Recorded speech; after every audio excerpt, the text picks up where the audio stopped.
I get to introduce another temperate rainforest expert right now. I have with me. Could you tell us a little bit about rainforest, temperate rainforest ecology and the animals that live here? Oh,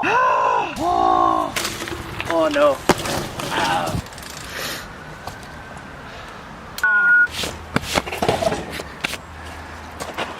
Dirt high five.